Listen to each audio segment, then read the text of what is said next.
67 years on this earth, and the most dangerous thing I ever did was learn how to be patient. My name is Jonathan McCarthy.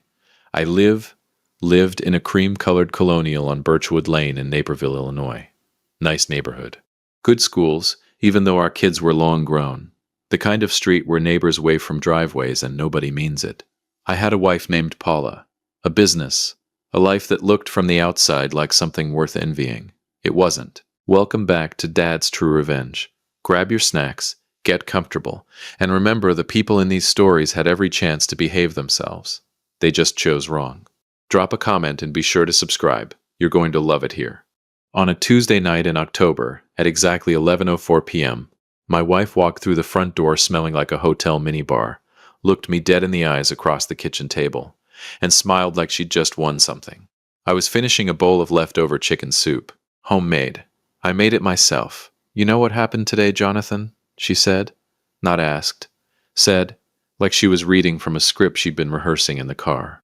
I set my spoon down, looked at her. I assume it wasn't good, since you've been ignoring my calls since 9 this morning. She leaned against the doorframe, arms crossed. That smirk, God, I can still see it, spreading across her face like a crack in dry concrete.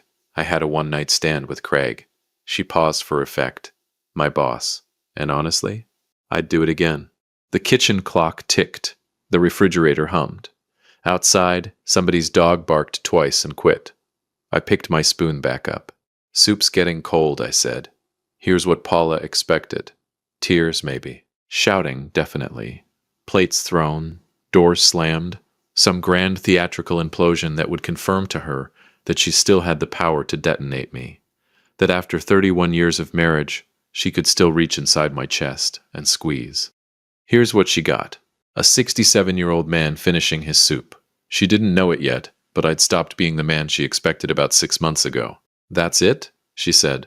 Her voice had an edge now. Not guilt, not even defiance. Disappointment. Like I'd walked out of a movie before the big scene.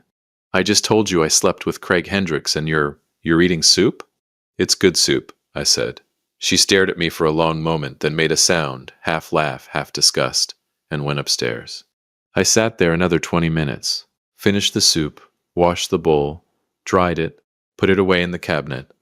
Then I went to the garage, sat in my 2019 Ford F-150, and allowed myself exactly 4 minutes of feeling everything I wasn't going to feel in front of her. 4 minutes. Then it was just logistics. Let me tell you about Craig Hendricks. Craig was 51, recently divorced, and the kind of man who wore fitted blazers to casual Friday, and called everyone chief. He'd hired Paula 8 years ago as operations manager at Hendricks Logistics, a mid-size freight brokerage out of Lisle, about 12 minutes from our house. She'd climbed fast. She was good at her job, I'll give her that. Sharp, organized, the kind of person who could smile at you while mentally categorizing your weaknesses. I'd always admired that about her. Should have feared it instead. They'd had the affair before, I was almost certain. Not this exact version, not with the dramatic confession at the kitchen door. But something had been wrong for at least 2 years. The late nights that didn't match the timesheets. The new laugh she had, lighter, more performed, that she only used on her phone. The way she stopped asking about my day like she used to, and started giving me the specific kind of silence that isn't peace, it's absence. But here's the thing about being 67 and having built a life with someone for 3 decades. You don't rush. You catalog. You make sure. I'd made sure. My business was called McCarthy & Associates Property Management. We'd started it together in 2003, me with the construction background, Paula with the operations brain. We managed residential properties across DuPage County. At our peak, we had 42 units under contract and a reputation solid enough that referrals came without asking. It was, on paper, equally ours. Keyword, on paper. I never fully understood why she still went ahead to work for Craig 8 years ago, even with her stake in McCarthy & Associates sitting right there. She'd said his company was bigger, that she didn't just want to spend the rest of her life in property management. She wanted to try something new. I respected that, handed her day-to-day responsibilities to a manager, told her to go build something for herself. Turns out she did. Just not what I had in mind. I didn't quite get it then, but I get it now. What Paula didn't know, what I'd made very certain she wouldn't know, was that 14 months ago, I'd sat down with our attorney, a sharp and mercifully discreet woman named Christine Knight, over at her office on Washington Street in downtown Naperville, and I'd begun a quiet, careful, entirely legal restructuring of McCarthy and Associates. It started with a conversation I'd had with my oldest friend, Dave Kowalski. Dave and I go way back. We'd worked construction together in our 30s, sweated through enough Chicago winters to earn the right to say whatever we wanted to each other.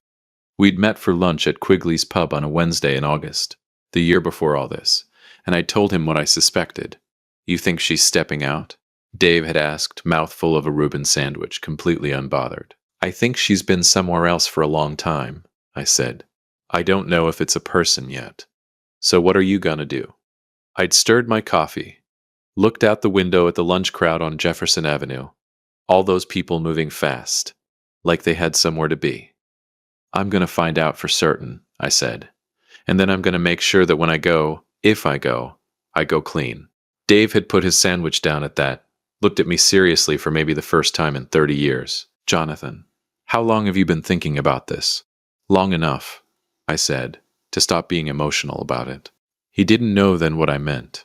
He would later. By October, by the night of the soup, here is what was true.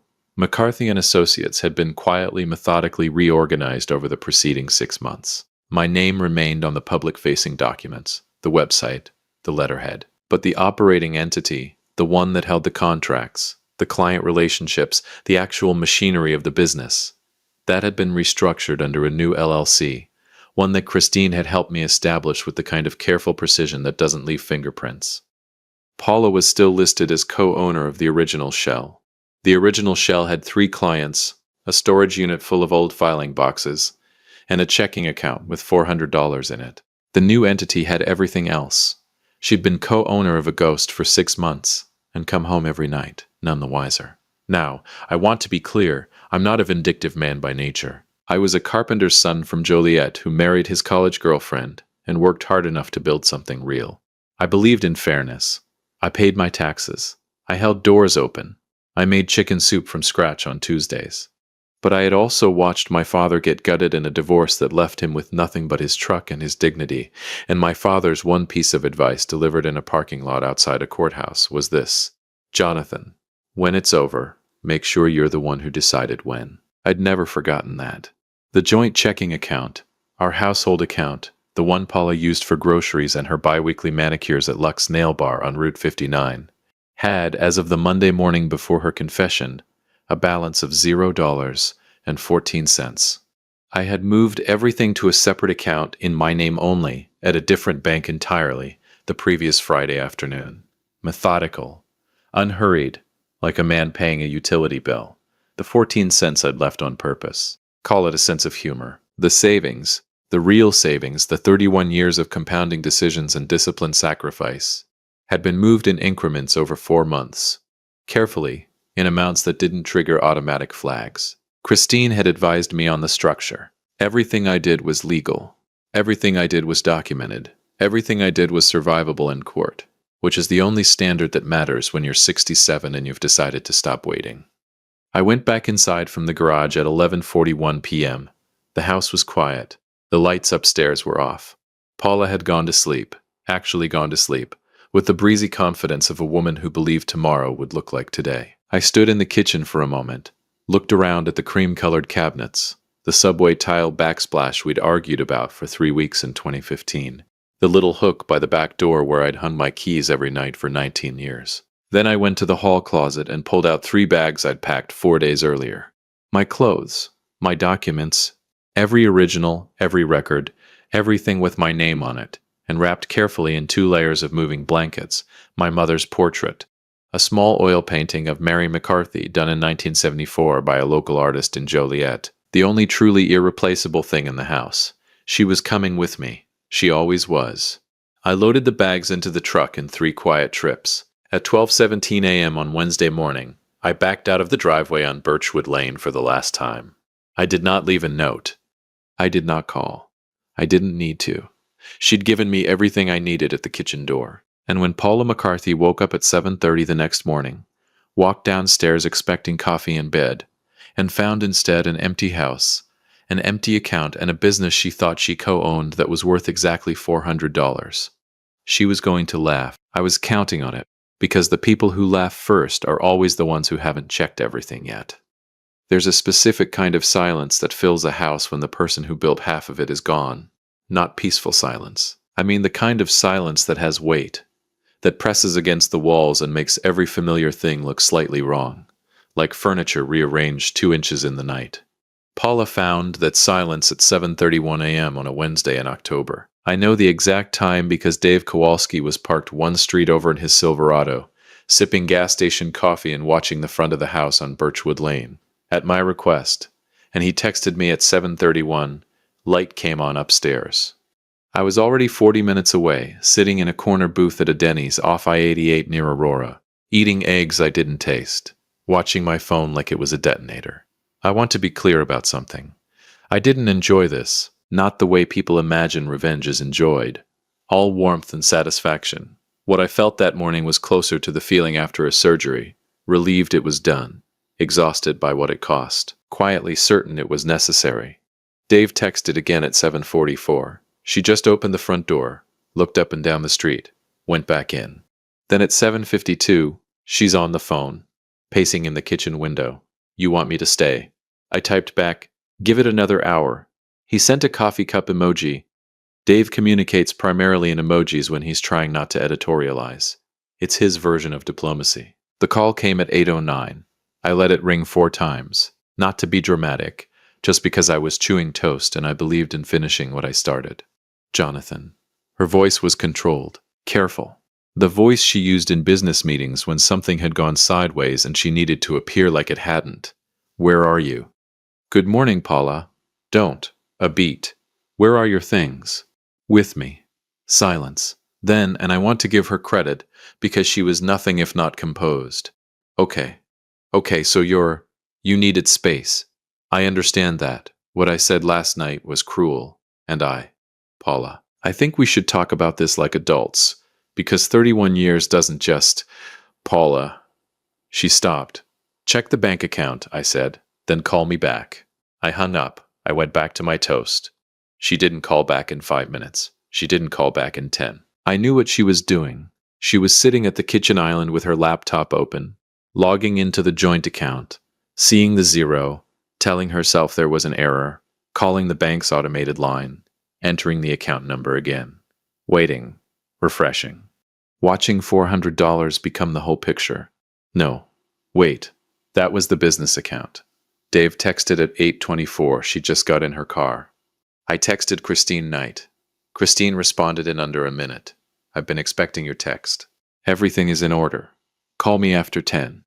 Christine Knight was 54, Yale Law, and had the energy of a woman who had seen every variety of human foolishness and had long since stopped being surprised by any of it. She'd handled my restructuring with the efficiency of a Swiss watchmaker and the discretion of a priest. I trusted her completely, which was something I could say about very few people and 0 institutions. She had warned me back in September that the window between Paula discovering the situation and Paula lawyering up would be short. She's smart, Christine had said, reading through the documents I'd brought her. How smart? Smart enough to confess to get ahead of something, I'd said. She thought if she told me first, she'd control the narrative. Christine had looked up at me over her reading glasses. Did it work? She told me last night. I already moved the accounts last Friday. Christine had smiled, small, professional, genuinely impressed. Jonathan, you continue to be my favorite client. I didn't tell her she was competing with my chicken soup for the title. Paula drove to the office of a family law attorney named, I would find out later, Gerald Fitch, on Ogden Avenue in Downers Grove. Gerald Fitch had a 3-star Google rating, a website that looked like it was built in 2011, and a reputation as a brawler, the kind of lawyer who made up in aggression what he lacked in elegance. She'd found him fast. I'd give her that. She was in his office by 9:15 a.m. I know because my daughter Renee lives in Evanston and had been in my corner since I'd quietly briefed her 3 weeks prior, spotted Paula's Acura in the parking lot while driving past on her way to work. Renee texted me a photo and 4 words. Dad. She moved fast. I texted back. So did I.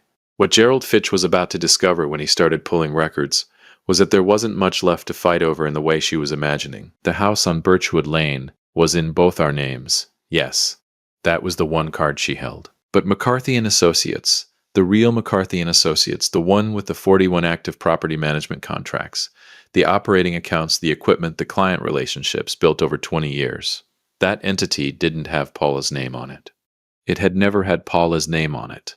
The original LLC she co-owned was still there, pristine, untouched. $400 and a storage unit on Napier Boulevard containing 11 years of archived paper files and a broken Keurig.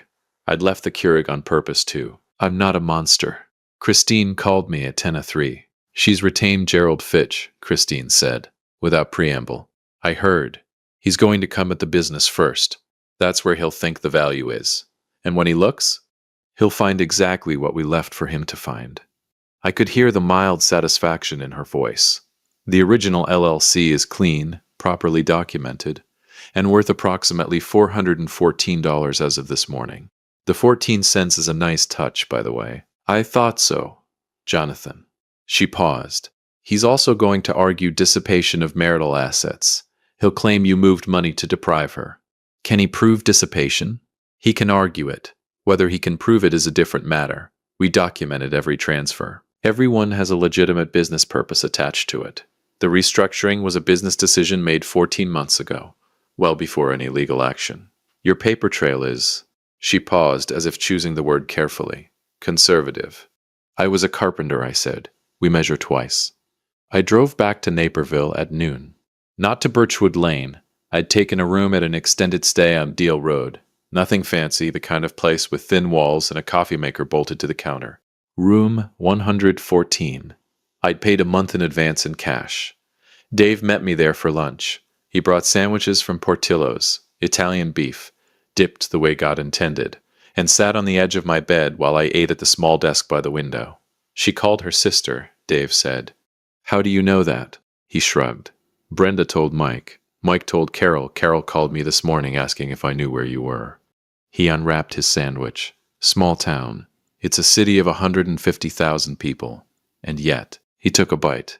Carol says Paula's telling people you had some kind of breakdown, that you left in the night without warning and she's worried about you. I considered this. She's managing the story, I said. Yep, she's going to paint me as unstable, erratic. A man who disappeared in the night without provocation.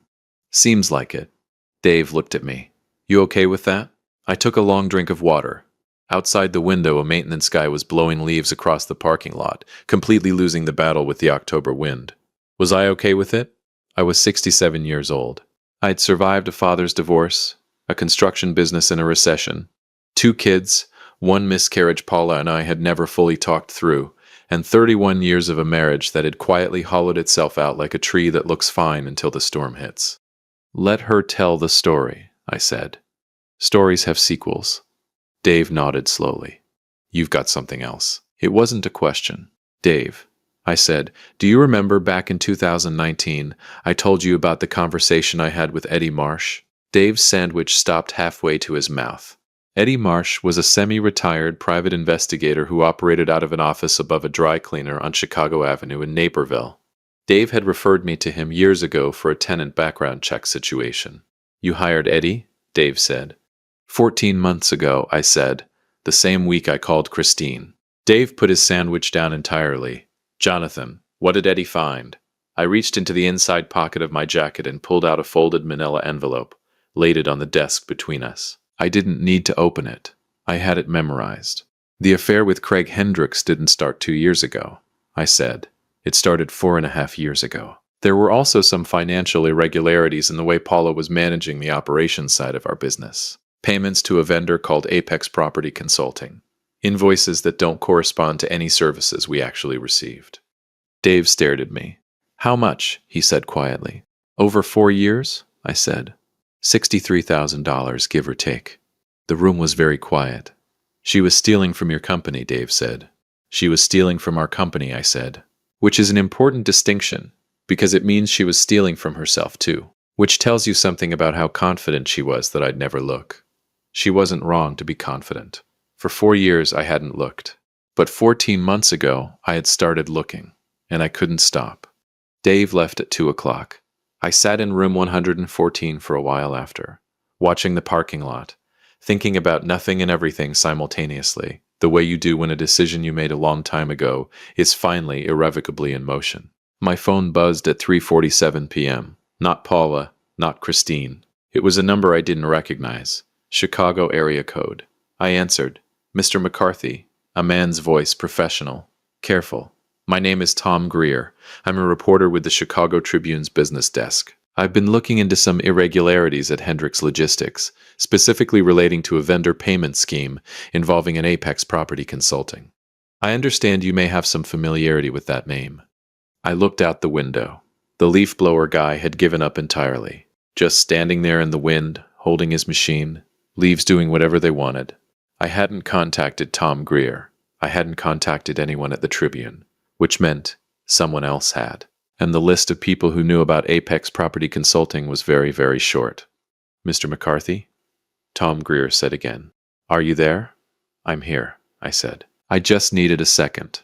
Because I suddenly understood that the game I thought I was playing, careful, quiet, controlled, had a piece on the board I hadn't put there. And in my experience, the most dangerous moves are always the ones you didn't make yourself. The most powerful thing a man can do in a room full of people expecting him to fall apart is simply not fall apart. I called Tom Greer back at 4:15 p.m. from the parking lot of the extended stay on Deal Road, standing next to my truck with the October wind cutting through my jacket like it had somewhere to be.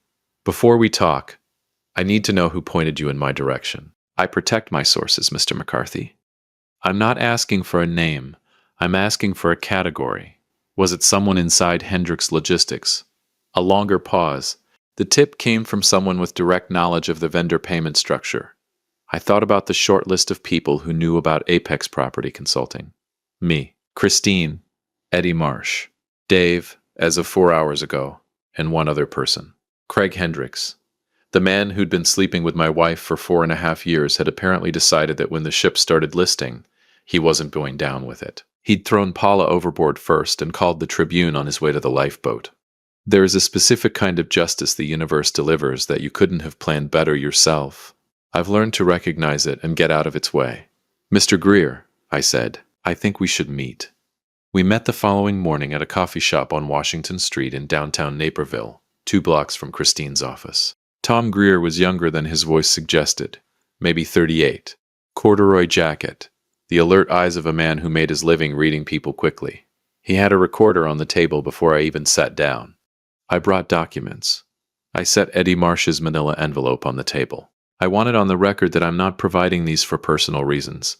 I'm providing them because $63,000 of fraudulent vendor payments passed through a business with my name on it, and I will not have my name on fraud. Tom Greer looked at the envelope the way a man looks at something he's been searching for without knowing it. He opened it, read for 4 minutes without speaking. Then he looked up. Did your wife know you had this? No. Does she know you're here? Paula hasn't known where I've been for the last 48 hours. She's been a little busy managing her narrative. He almost smiled. Almost. One more question. The restructuring of McCarthy and Associates, when did that happen? 14 months ago. Documented, legal, and entirely unrelated to any of this. He nodded slowly, closed the envelope, and slid it back across the table. I'll need certified copies. Christine Knight's office will have them ready by noon. He blinked. You already called your attorney this morning?